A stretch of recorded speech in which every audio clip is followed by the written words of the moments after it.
3 fingers आएंगी, सी, feel, touch, यानी कि ऐसी जो भी चीज जो दिखाई देती है, ऐसी जो भी चीज जो महसूस होती है, और ऐसी जो भी चीज जिनको छू सकते हैं, ये सारे के सारे नाउन हैं। जी हां, चाहे दिखाई देती हो तो भी नाउन है, चाहे फील होती हो तो भी नाउन है, चाहे छू सकते हो, टच कर सकते हो तो भी नाउन है।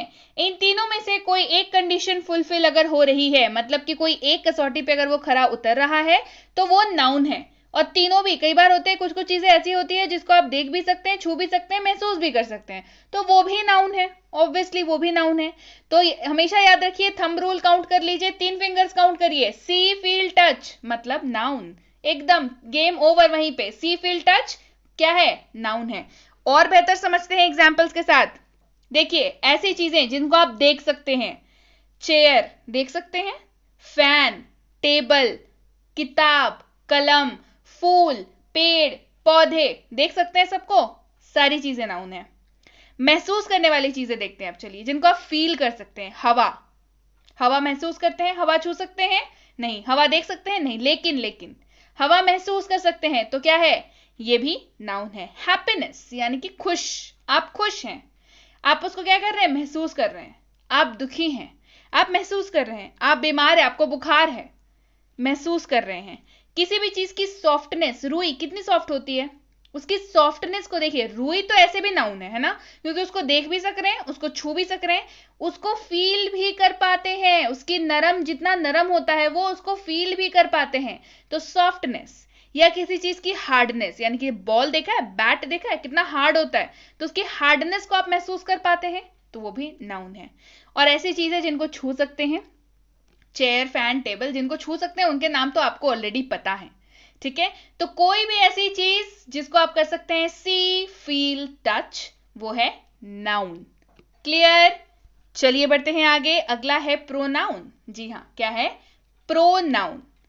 संज्ञा यानी कि नाउन को बदल करके जो शब्द हम लोग यूज करते हैं, यानी कि उसके बदले में आने वाले शब्द को सर्वनाम यानी कि प्रोनाउन कहते हैं। यानी कि ऐसे समझिए कि नाउन को प्रोनाउन ने आकर के बदल दिया, बोला कि नाउन हटो, मैं रहूंगा, यानी कि वो हो गया क्या? प्रोनाउन। नाउन को जो भी बदल दे वैसा शब्द कहलाता है प्रोनाउन, यानी कि सर्वनाम, जिसको हिंदी में सर्वनाम कहते हैं, अंग्रेजी में प्रोनाउन कहते हैं। भाई ये तो बेसिक सी डेफिनेशन, ये हम सबको पता है, लेकिन करेंगे कैसे, समझिए। अगर मैं कहूं रानी एक डॉक्टर है, अंग्रेजी क्या हो जाएगी? रानी इज अ डॉक्टर। क्लियर? क्या मैं ये नहीं कह सकती वह एक डॉक्टर है, शी इज अ डॉक्टर? कह सकते हैं ना भाई, वह एक डॉक्टर है, शी इज अ डॉक्टर, कह सकते हैं ना। तो देखिए क्या हुआ, रानी को बदला वह ने, रानी को बदला वह ने, यहां पे अंग्रेजी में रानी को बदला शी ने। तो देखा, नाउन को बदल दिया जिस शब्द ने, वो शब्द हो गया प्रोनाउन, यानी कि सर्वनाम। एग्जाम्पल्स देखिए, I, you, we, they, he, she, it, या और भी ढेर सारे प्रोनाउंस होते हैं। बेसिकली जो यूज होते हैं वो यही है, ठीक है। कौन कौन से? I, you, we, they, he, she, it, क्योंकि यही काम आते हैं नाउन को बदलने के लिए। क्लियर है? बढ़ते हैं आगे और अगला देखते हैं क्रिया। थर्ड नंबर कौन सा है? क्रिया, यानी कि वर्ब। तो समझिए, क्रिया को पहचानने का तरीका, शब्द के अंत में दिख जाए ना, क्या दिख जाए? ना, या फिर आप इसको ऐसे याद रख सकते हैं, जो किया वही क्रिया, और जो आप करते हैं उस वर्ड के अंत में आपको हमेशा दिखेगा ना। क्या दिखेगा? ना। कैसे? एग्जाम्पल देखिए, ईट, खा ना, दिखा ना, ईट, खा ना। प्ले, खेल ना, प्ले, खेल ना। रीड, पढ़ ना, रीड, पढ़ ना। राइट, लिख ना, राइट, लिख ना। देख रहे हैं, वर्ब, ये सारी क्रियाएं क्या करते हैं? आप करते हैं, जो किया वही क्रिया। ये सारी चीजें आप करते हैं ना, आप खाते हैं, आप दौड़ते हैं, आप हंसते हैं, आप रोते हैं, आप लिखते हैं, आप पढ़ते हैं, सारी चीजें करते हैं ना, तो सबके अंत में क्या आ जाता है? ना। तो वो क्या है? क्रिया। तो जैसे ईट, प्ले, रीड, राइट यानी कि खाना, खेलना, पढ़ना, लिखना, सोना, दौड़ना, हंसना, गाना, ये सारी क्रियाएं हैं। इसके अलावा भी ढेर सारी क्रियाएं होती हैं, ठीक है। तो जो किया वही क्रिया, याद रहेगा, अंत में होगा ना। बढ़ते हैं आगे। अब फोर्थ है एडजेक्टिव। जी हाँ, फोर्थ क्या है? एडजेक्टिव। हिंदी में कहते हैं विशेषण। हिंदी में क्या कहते हैं? जिनको पता है उनको अच्छी बात है, लेकिन जिनको नहीं पता है बता दूं, एडजेक्टिव को हिंदी में कहते हैं विशेषण। विशेषण क्या होता है? किसी भी चीज की विशेषता को बताता हो, किसी भी चीज की विशेषता को बताने वाला विशेषण होता है। ये तो डेफिनेशन होता है, लेकिन मैम पहचानेंगे कैसे? समझिए, इसको ध्यान से समझिएगा, एक कहानी के तौर पे समझाते हैं। किसी भी चीज के बारे में, चाहे वो इंसान हो, चाहे वो कोई चीज हो, आप क्या बोल सकते हैं उसके बारे में? या तो आप अच्छा बोलेंगे, या तो आप बुरा बोलेंगे, या तो आप कुछ ऐसा बोलेंगे जो ना अच्छा होगा ना बुरा होगा। वो क्या होगा? ऐसी चीजें वो क्या कहते हैं? न्यूट्रल कहते हैं, है ना। न्यूट्रल कहते हैं, मतलब ना अच्छा है ना बुरा है, वो जैसा है ऐसा वैसा ही है। ना आप उसके बारे में कुछ अच्छा बोल रहे हैं, ना आप उसके बारे में कुछ बुरा बोल रहे हैं, वो जैसा है आप वैसा ही बोल रहे हैं। तो इन तीनों के अलावा कुछ और बोल सकते हैं क्या? किसी के बारे में या तो आप बुरा बोल सकते हैं, या तो अच्छा बोल सकते हैं, या तो कुछ भी नहीं बोल सकते हैं, या तो वो जैसा है वैसा ही बोल सकते हैं। तो किसी के भी बारे में जब आप अच्छा बोलेंगे तो आप किन शब्दों का यूज करेंगे? आप किन शब्दों का इस्तेमाल करेंगे? अच्छे शब्दों का चयन करेंगे, अच्छे शब्दों का इस्तेमाल करेंगे।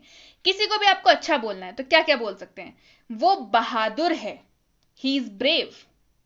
वो इंटेलिजेंट है, वो हैंडसम है, वो खूबसूरत है, ब्यूटीफुल, है ना।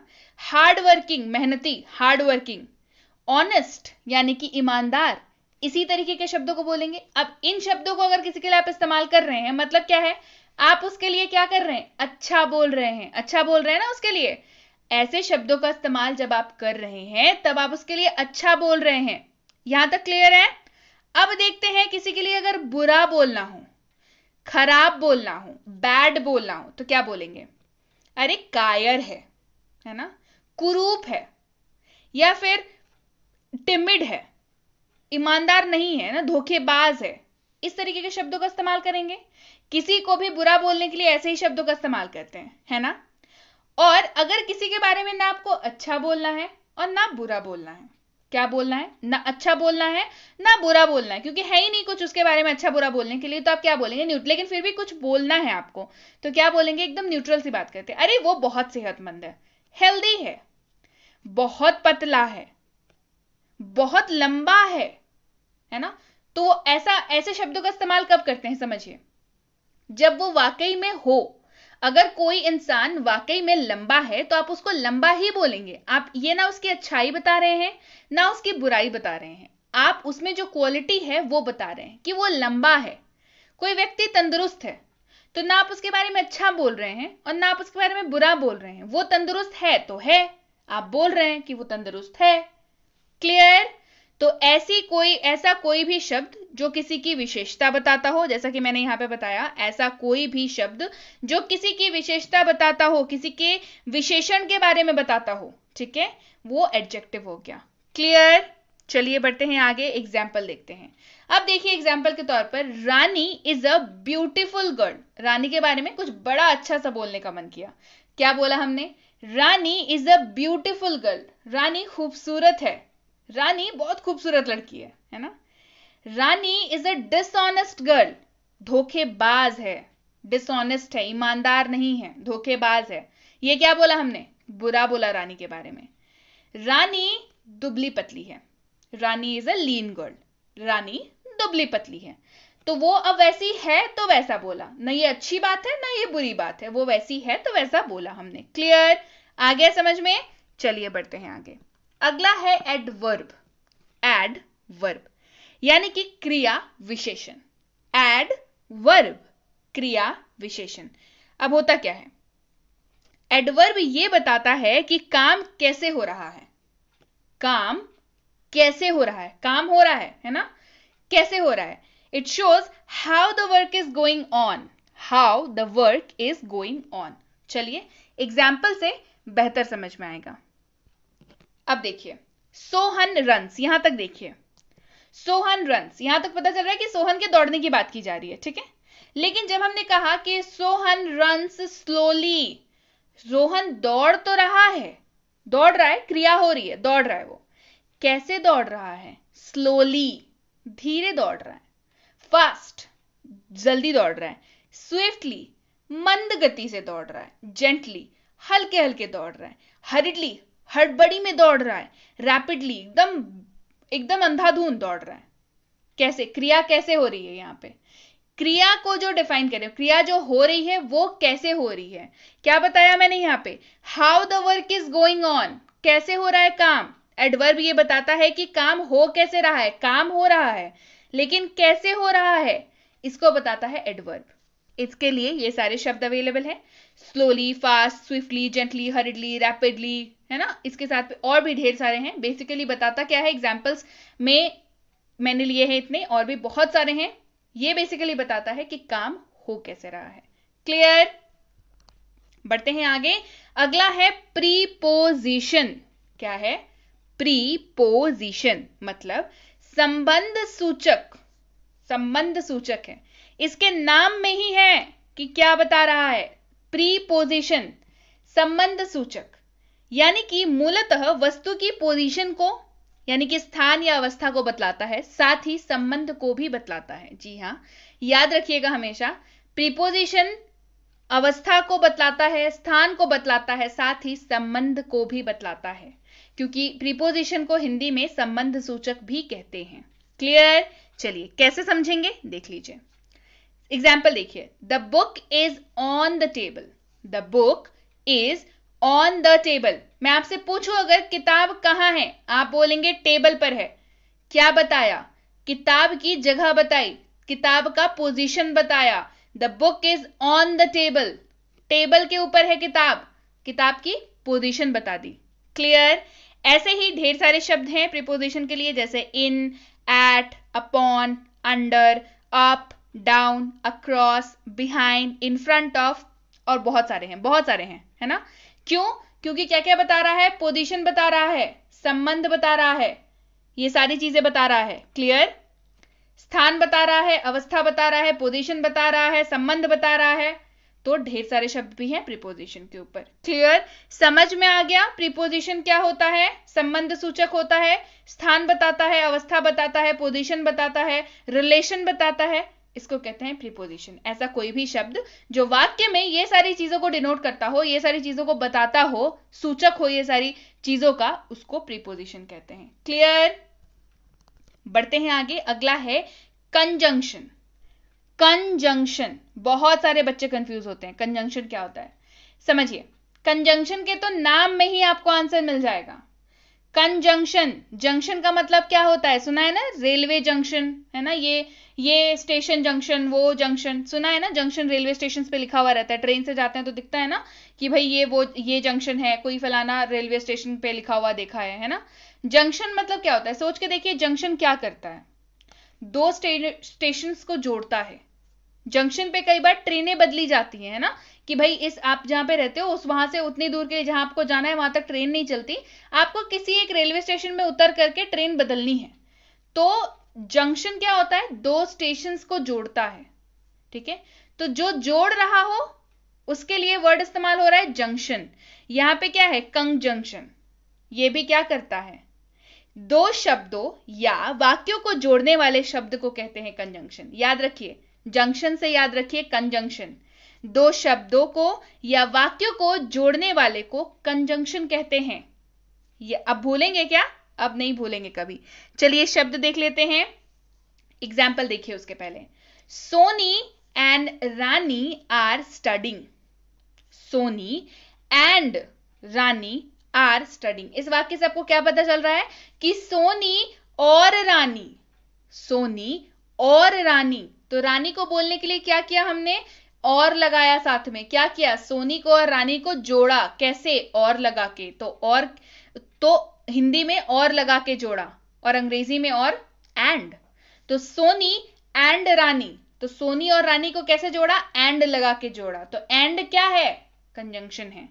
इसके अलावा और, but, actually, later, both, if, now, yet, so, while, as, even, बहुत सारे कंजंक्शन है, बहुत सारे कंजंक्शन है ना, जिनको आप ऐसे समझ सकते हैं कि ये जोड़ते हैं ना, वर्ड कनेक्टर्स हैं ये, ठीक है, ज्वाइंट करते हैं वर्ड्स को और वाक्यों को। क्लियर? चलिए बढ़ते हैं आगे। अगला है इंटरजेक्शन। इंटरजेक्शन यानी कि विस्मयादि बोधक कहते हैं इनको। कैसे पहचानेंगे, समझिए।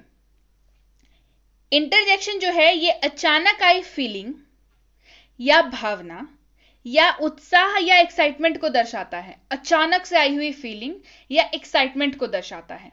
कैसे? सबसे पहले तो जान लीजिए कि इसका जो साइन है वो ये होता है, एक लाइन नीचे dot, this is called as exclamation sign. विस्मयादि बोधक चिन्ह कहते हैं इसे, और जाना जाता है इंटरजेक्शन के नाम से। तो मतलब क्या होता है इसका, ये कब इस्तेमाल करते हैं? एग्जाम्पल देखिए, वाओ व्हाट अ कार। आपने कोई कार देखी, ठीक है, कोई नई गाड़ी आपके मोहल्ले में खरीद के लाया, बड़ी जबरदस्त कार है। आप सुबह उठ करके आंखें मलते हुए देखते हैं, आपके मुंह से अकस्मात क्या निकलता है? वाह व्हाट ए कार, क्या कार है, अरे वाह क्या कार है। यही वाली फीलिंग आती है। तो अचानक क्या होता है, आपको एक बहुत अच्छी फीलिंग आती है, तेज एकदम बहुत अच्छी फीलिंग आती है।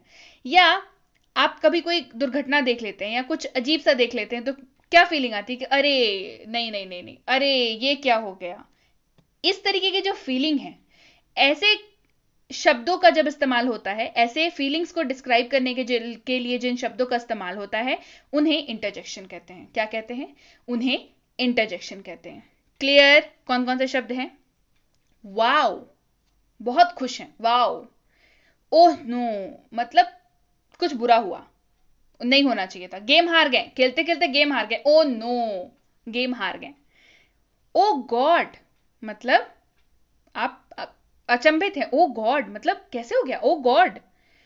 ओ एम जी, ओ माई गॉड, एक्चुअली इसको ओ माई गॉड है, लेकिन आजकल हम लोग अंग्रेजी भाषा में इसका प्रयोग ओ एम जी करके करते हैं, ओ एम जी, है ना। हुर्रे